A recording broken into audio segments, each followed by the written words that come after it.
Kottayam medical കോളേജിൽ കെട്ടിടം ഇടിഞ്ഞു വീണു. 14-ാം വാർഡ് കെട്ടിടത്തിന്റെ ഭാഗങ്ങളാണ് തകർന്നു വീണത്. കുട്ടികൾ ഉൾപ്പെടെ 3 പേർക്ക് പരിക്കേറ്റെന്ന് ദൃക്സാക്ഷികൾ പറഞ്ഞു. ഞാൻ ഈ വാടി പേരപ്പനെ കൊണ്ട് അഡ്മിറ്റാണ്. അന്നപ്പോൾ ഞാൻ അവിടെ സൗണ്ട് കേട്ടിട്ട് ഓടി ഇറങ്ങി വന്നാ. വീണ് ഇറങ്ങുമ്പോൾ ഡയറക്റ്റ് ഓടിപ്പോന്നു. ഇവിടെ വന്നപ്പോൾ ഒരു കൊച്ച് കിടന്ന് കരയുന്നുണ്ട്. പിന്നെ അതിനകത്ത് പെട്ടുപോയായിരുന്നു. അപ്പം അതിൻ്റെ നടുവ് പോകുന്നില്ലെന്ന് പറഞ്ഞു. അപ്പം എടുത്ത് തുളയിട്ടുകൊണ്ട് ഇറങ്ങി വന്ന. അതാ ചോര, അല്ലാതൊന്നുമില്ല. അപ്പൊ പിന്നെ ഇതിനകത്ത് ഇപ്പൊ ആളുണ്ടെന്ന് വരില്ല. പക്ഷെ ആളൊന്നും അങ്ങനെ പരിക്കുന്നില്ല. അവർക്ക് ഇത് വീണ ഇത് സ്ട്രെച്ചറെ അങ്ങനെ ഏതാണ്ട് ബാത്റൂമിൽ വന്നിട്ട് വീണതാ. അല്ലാതെ അതിന് സാരമായിട്ട് പരിക്കില്ല. ദേഹത്ത് ഇച്ചിരി മുറിവുണ്ട്. കാരണം 2 പില്ലറിനിടയിൽ ഇമിങ്ങിയൊന്നും അല്ലായിരുന്നു വീണേന്റെ. എന്നാൽ ആശുപത്രി കെട്ടിടം തകർന്നു വീണതിനെ നിസ്സാരവൽക്കരിച്ചായിരുന്നു സ്ഥലത്തെത്തിയ മന്ത്രിമാരുടെ പ്രതികരണം. ഉപേക്ഷിച്ച കെട്ടിടമാണ് തകർന്നതെന്ന് ആരോഗ്യമന്ത്രി വീണ ജോർജ് ന്യായീകരിച്ചപ്പോൾ പുതിയ കെട്ടിടം സജ്ജമാണെന്ന് മന്ത്രി വി.എൻ. വാസവൻ പ്രതികരിച്ചു. നമ്മൾ ഈ ബ്ലോക്കിന്റെ ഒരു അവസ്ഥയുടെ പശ്ചാത്തലത്തിൽ കൂടിയാണ് കിഫ്ബിയിലൂടെ പണം അനുവദിച്ച് പുതിയ ബ്ലോക്ക് പൂർത്തീകരിച്ചിട്ടുണ്ട്. അവിടേക്കുള്ള ഷിഫ്റ്റിംഗ് പ്ലാൻ ചെയ്തിരുന്നു. കഴിഞ്ഞ 3 ആഴ്ച മുൻപ് ഞാനും വാസവൻ മിനിസ്റ്ററും കൂടി ഇവിടെ ഒരു യോഗം എടുത്തിരുന്നു. അപ്പോൾ നമ്മളിത് ഷിഫ്റ്റിംഗ് സ്റ്റാർട്ട് ചെയ്യുകയാണ്. അപ്പോൾ ഈ ഒരു സംഭവത്തിൽ 2 പേർക്ക് പരിക്കുണ്ടെന്നാണ്. സാരമായ പരിക്ക്, വളരെ സാരമായ പരിക്കില്ല എന്നുള്ളത് കാണുന്നു. പക്ഷേ എന്താണെന്നുള്ളത് പരിശോധിക്കട്ടെ. ഇത് ക്ലോസ് ചെയ്തിരുന്നു എന്നുള്ളതാണ് ഇപ്പോൾ ഡോക്ടർ ജയകുമാർ ഡോക്ടർ ഉൾപ്പെടെ പറഞ്ഞിട്ടുള്ളത്.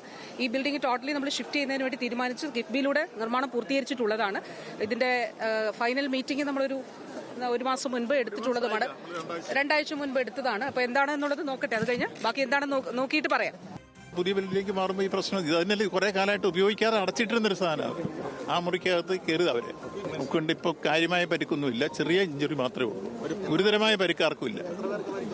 2 പേരെയാണ് ഉണ്ടായിരുന്നത്. ഒരാൾക്ക് ചെറിയ ഇഞ്ചുറി ഉണ്ട്, ഗുരുതരമായ അവർ കയറുകയാണെന്നാണ് പറഞ്ഞത്. ആളുകൾ എങ്ങനെയാണ് ഇവിടേക്ക് വന്നതെന്ന് അറിയില്ലെന്ന് മെഡിക്കൽ കോളേജ് സൂപ്രണ്ട്. ബലക്ഷയം കണ്ടപ്പോൾ തന്നെ കെട്ടിടം അടച്ചിട്ടിരുന്നുവെന്നും സൂപ്രണ്ട് പറഞ്ഞു. ഗോകുൽ രമേശ് ചേരുന്നു വിവരങ്ങളുമായി.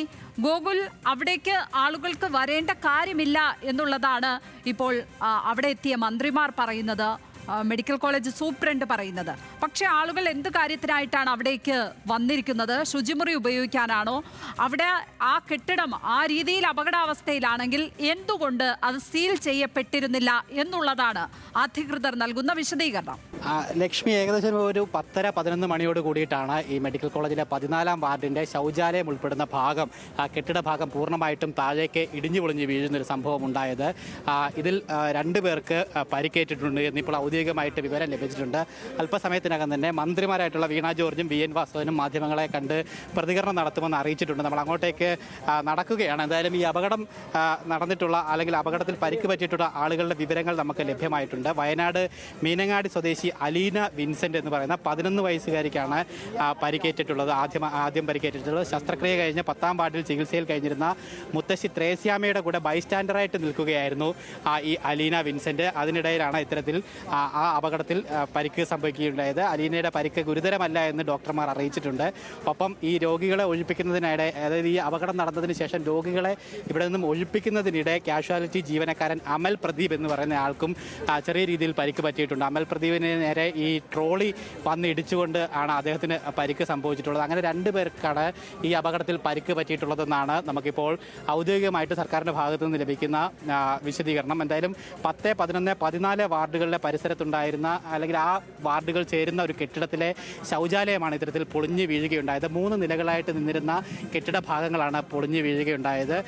ഇവരുടെ പരിക്കുകൾ, ഈ അപകടത്തിൽ പരിക്ക് സംഭവിച്ചവരുടെ 2 പേരുടെയും പരിക്കുകൾ നിസാരമാണ് അല്ലെങ്കിൽ സാരമുള്ളതല്ല എന്നുള്ള വിശദീകരണവും ഇപ്പോൾ ലഭ്യമായിട്ടുണ്ട്. എന്തായാലും വളരെ ദാരുണമായിട്ടുള്ളൊരു സംഭവം തന്നെയായിരുന്നു. പ്രത്യേകിച്ച് ഈ പൊളിഞ്ഞു വീണ കെട്ടിടത്തിനോട് ചേർന്ന് തന്നെയാണ് 3 വാർഡുകൾ പ്രവർത്തിക്കുന്നത്. ന്യൂറോ സർജറിയുടെ അടക്കമുള്ള വാർഡുകളാണ് പ്രവർത്തിച്ചിരുന്നത്. ഈ വാർഡുകളിൽ 100ഓളം രോഗികൾ ഈ സമയത്ത് ഉണ്ടായിരുന്നുവെന്നും നമുക്ക് മനസ്സിലാക്കാനായിട്ട് സാധിക്കുന്നുണ്ട്. എന്തായാലും ആ കെട്ടിടത്തിൻ്റെ ഭാഗത്തേക്ക് പൊളിഞ്ഞു അല്ലെങ്കിൽ ആ അപകടം ഉണ്ടാകാതിരുന്നതാണ് വലിയ അപകടം ഒഴിവാക്കിയത്. കാരണം അല്ലെങ്കിൽ അതൊരു വലിയ ദുരന്തത്തിലേക്ക് തന്നെ മാറിയേനെ. 100ഓളം രോഗികൾ ഉണ്ടായിരുന്ന ആ വാർഡ് കൂടി, ആ കെട്ടിടം ഭാഗം കൂടി തകർന്ന് വീഴുകയായിരുന്നില്ല അതൊരു വലിയ ദുരന്തമായിട്ട് മാറിയേനെ എന്നുള്ള കാര്യത്തിൽ യാതൊരു സംശയമില്ല. ഈ അപകടം നടക്കുന്ന സമയത്ത് പോലും നമ്മൾ അകത്തെ ദൃശ്യങ്ങളൊക്കെ കണ്ടതാണ്. അകത്ത് രോഗികളുണ്ടായിരുന്നു, അവരുടെ മരുന്നുകളും അവരുടെ ലഗേജുകളും സാധനങ്ങളും ഒക്കെ അവിടെ ഉണ്ടായിരുന്നു. അവിടെ പെട്ടെന്ന് തന്നെ അവിടെ നിന്ന് മാറ്റിയിട്ടുണ്ട്. 3 വാർഡുകളിലെ 100ലധികം രോഗികളെ താൽക്കാലികമായിട്ട് ഇപ്പോൾ മറ്റു വാർഡുകളിലേക്ക് മാറ്റി പാർപ്പിച്ചിട്ടുണ്ട്.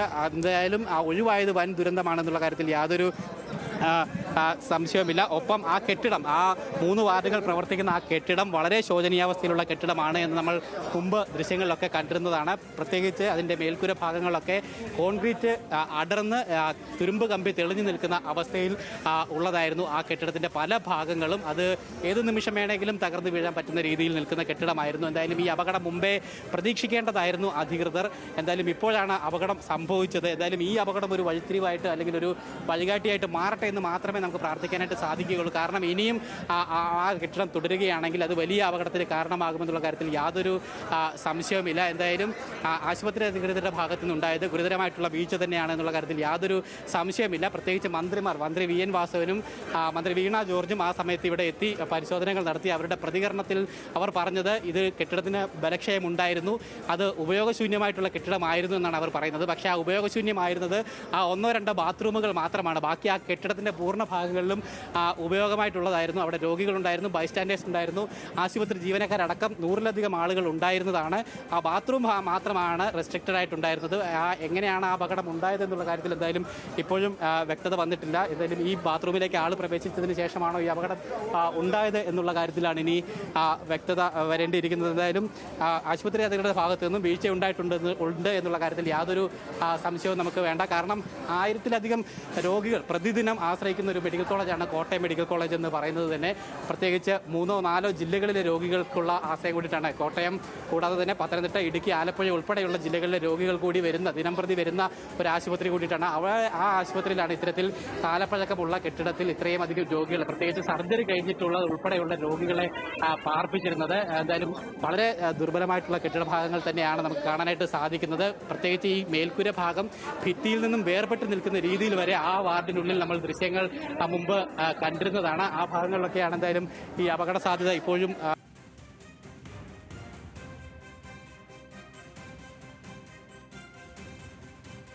കോട്ടയം മെഡിക്കൽ കോളേജിലാണ് കെട്ടിടം ഇടിഞ്ഞു വീണ് അപകടം ഉണ്ടായിരിക്കുന്നത്.